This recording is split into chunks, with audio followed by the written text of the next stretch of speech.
திருவாரூர் அருகே கீழகாவாதுகுடி பகுதியைச் சேர்ந்த பாரதிதாசன்.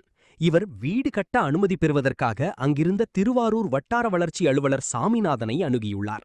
அவர் அனுமதி தர லஞ்சமாக 7000 கேட்டுள்ளார். லஞ்சம் கொடுக்க விரும்பாத பாரதிதாசன் லஞ்ச ஒழிப்புத்துறையினரிடம் புகார் தெரிவித்தார். இதையடுத்து இன்று லஞ்ச ஒழிப்புத்துறை போலீசார் கொடுத்த ரசாயனம் தடவிய பணத்தை பாரதிதாசன் வட்டார வளர்ச்சி அலுவலரிடம் கொடுத்துள்ளார். அப்போது அங்கு மறைந்திருந்த லஞ்ச ஒழிப்புத்துறையினர் வட்டார வளர்ச்சி அலுவலர் சாமிநாதன் மற்றும் அவரது உதவியாளர் சுரேஷ் ஆகிய இருவரையும் லஞ்ச ஒழிப்புத்துறை துணை காவல் கண்காணிப்பாளர் நந்தகோபால் தலைமையிலான போலீசார் கைது செய்து விசாரணை மேற்கொண்டு வந்தனர். போலீசார் தீவிர விசாரணை நடத்திய போது மன உளைச்சலில் இருந்த உதவியாளர் சுரேஷ் கழிவறைக்கு செல்வதாக கூறி சென்றுள்ளார். அப்பொழுது அலுவலகத்தின் 2வது தளத்தில் உள்ள மொட்டை மாடியிலிருந்து கீழே குதித்து தற்கொலைக்கு முயற்சி செய்தார். உடனடியாக அங்கிருந்த போலீசார் மற்றும் சக ஊழியர்கள் அவரை உடனடியாக மீட்டு விளமல் பகுதியில் உள்ள தனியார் மருத்துவமனையில் தீவிர சிகிச்சைக்காக அனுமதித்தனர்.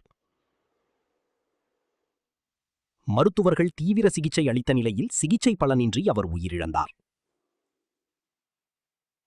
இதன் தொடர்ச்சியாக வட்டார வளர்ச்சி அலுவலகத்தில் லஞ்ச ஒழிப்பு போலீசார் லஞ்சம் வாங்கி பிடிபட்ட வட்டார வளர்ச்சி அலுவலர் சாமிநாதனை அழைத்து வந்தபோது அங்கிருந்த ஊரக வளர்ச்சித்துறை அலுவலர்கள் சங்கத்தினர் கண்டன ஆர்ப்பாட்டத்தில் ஈடுபட்டனர்.